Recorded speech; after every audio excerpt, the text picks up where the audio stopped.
Bonjour tout le monde et bienvenue dans ce nouveau Exclu PS. Cette fois-ci, déjà je vais vous donner une petite information sur moi que vous n'avez pas, que peu de gens connaissent et qui pourtant est vraie. À une époque, j'étais un grand fan de foot. Je connaissais à peu près tout, les noms des joueurs, les postes, les transferts, j'avais toutes les informations. J'étais un grand supporter du RC Lens et je suivais absolument tout ce que je pouvais, tous les matchs qui passaient à la télé. Sauf que le temps a passé, le football n'est plus pareil, le football il a changé, comme dirait l'autre. Le football il a changé. Et ce qui était un véritable sport populaire est devenu un sport qui brasse des milliards et qui n'a plus grand chose de populaire justement. Je développerai tout ça dans une prochaine vidéo, mais si je vous dis tout ça dans celle-ci, c'est parce qu'on va parler d'une série de 4 jeux de foot qui ont été exclusives à la marque PlayStation, tout du moins sur console, puisque 2 d'entre eux sont sortis également sur PC. Cette saga, elle s'appelle Adidas Power Soccer.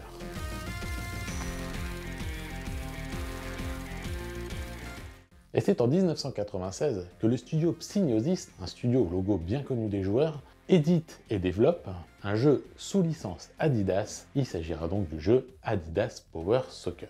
Et après une intro follement dynamique, le joueur a le choix entre démarrer un match amical, un tournoi ou une saison. C'est du classique, c'est du simple, c'est de l'efficace. Les options vont ensuite se présenter à lui. Est-ce qu'on veut un gameplay arcade ou simulation? Un arbitre laxiste ou sévère? Est-ce qu'on veut jouer en été?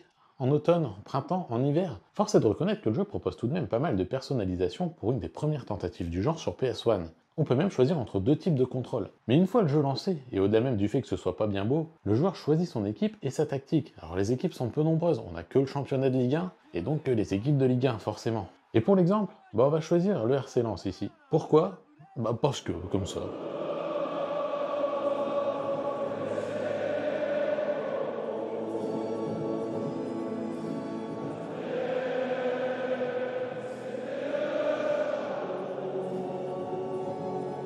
Et c'est là qu'on va se rendre compte d'une chose. S'il y a bien un genre qui vieillit très mal dans le milieu du jeu vidéo, c'est le jeu de sport. Parce qu'au-delà du nom des joueurs, au-delà des règles qui changent avec le temps, c'est un genre qui a mis beaucoup de temps à évoluer et à atteindre une sorte de paroxysme, même s'il l'a jamais vraiment atteint. Ici, en l'occurrence, pour ce Adidas Power Soccer, on aura droit à des passes approximatives, des tacles foireux, un arbitrage douteux même en mode simulation, et un choix de commande assez bizarroïde. Pour une simple tête, il faudra faire une combinaison de touches. Le jeu peine à convaincre globalement, d'autant que les gardiens sont de véritables murs et que pour les franchir, il faudra s'acharner. Alors on va se rabattre sur le mode arcade qui autorise notamment le fameux Predator Shot et tout un tas de petites choses qui sont pas réellement autorisées dans le foot ou qui n'existent pas, mais qui apportent ce côté un peu plus jouissif à ce premier Adidas Power Soccer. Ce Predator Shot notamment permet de marquer beaucoup plus facilement. Alors forcément, faut pas s'attendre à un mode carrière, mais le mode saison permet au moins d'en vivre une complète. Ah, et si vous vous posez la question, oui, vous pouvez quand même faire des changements en match, mais les effectifs sont pas complets, donc vous aurez un nombre de changements limité et un nombre de choix limité également. Alors globalement,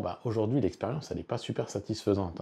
À une exception près, les commentateurs, qui sont quand même incroyablement peu motivés, je vous laisse écouter et vous faire votre propre avis.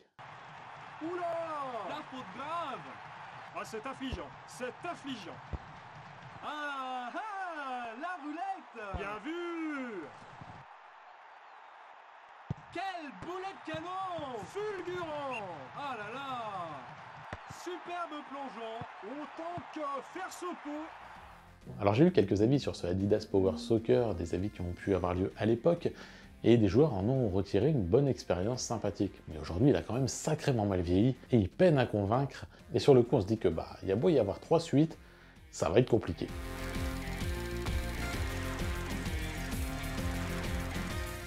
Et donc c'est dès l'année suivante, en 1998, que Psygnosis développera et éditera directement une suite nommée Adidas Power Soccer International 97. Et au premier abord, les changements semblent mineurs, mais ce sera pas tout à fait le cas finalement.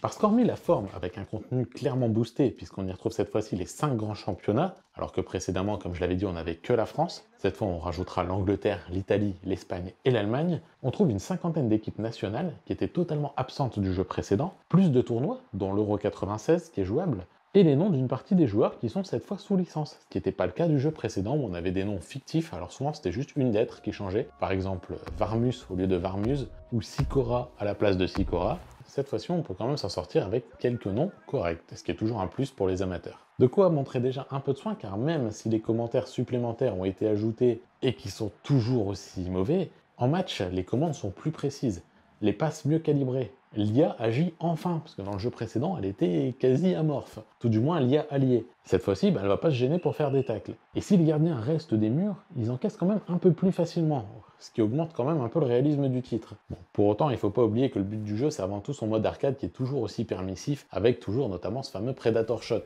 Alors disons-le clairement, si ce Adidas Power Soccer International 97 est loin d'être une réussite incroyable, il surpasse quand même de très loin le premier jeu.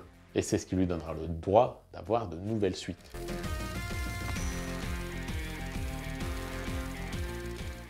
Et donc dès l'année suivante, en 1998, Psygnosis va de nouveau éditer un Adidas Power Soccer, l'attendu Adidas Power Soccer 2, le vrai, qui sera cette fois développé par Shen Technologies et non plus par Psygnosis. Et globalement, si le changement graphique est évident avec notamment des pelouses bien plus crédibles avec plusieurs nuances de vert, le jeu va conserver les forces du second opus avec beaucoup d'équipes, divers tournois et des noms de joueurs encore plus licenciés. Le travail sur les maillots est plutôt beau, et les commentaires, plus enjoués, signés Yves Lecoq, qui va y ajouter un peu d'humour, sont vraiment plus sympathiques. Et pour finir, on a même quelques vrais chants de supporters. Alors forcément, il n'y a pas énormément de choses à dire sur ce Adidas Power Soccer 2.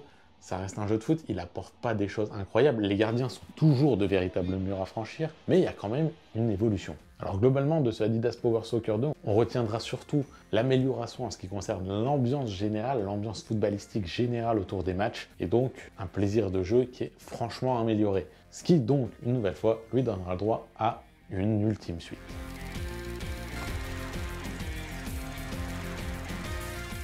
Parce que, Coupe du Monde oblige, Adidas Power Soccer va se doter d'un Adidas Power Soccer 98, toujours développé par Shen Technologies, et qui va cette fois-ci se baser sur le fameux mondial. Et pour le coup, si graphiquement le jeu ne connaît que peu d'évolution, il profite d'autres changements. Déjà, on va retrouver de nouveaux commentaires, dont certains résument bien mon avis sur le foot d'aujourd'hui, alors qu'il est sorti il y a maintenant presque une trentaine d'années, mais on va aussi trouver une refonte complète de l'habillage du jeu. Le retour des pubs Adidas, qui étaient présentes dans les deux premiers jeux, et qui permettait de valoriser un peu la marque qui sponsorise le jeu, forcément, et de nombreuses nouvelles équipes. On trouve par exemple les championnats suisses, brésiliens, écossais ou encore portugais. La Coupe du Monde 98 est jouable, tout comme la Champions League par exemple. Mais ce qui surprend le plus, c'est cette fois la gestion de la puissance des frappes en restant appuyé plus ou moins longtemps, mais aussi des joueurs qui sont bien plus contrôlables, ce qui demande un sacré temps d'adaptation d'ailleurs, parce que récupérer le ballon est moins facile. On s'oriente plus vers quelque chose de simulation et d'un peu moins arcade. Les stades sont représentés de manière crédible et on a droit à quelques commentaires dessus. On pourrait dire que le jeu est meilleur sur tous les aspects, mais en réalité cet aspect un peu simulation et les gardiens qui sont toujours aussi difficiles à battre vont rendre le jeu malgré tout un peu moins sympathique que les précédents.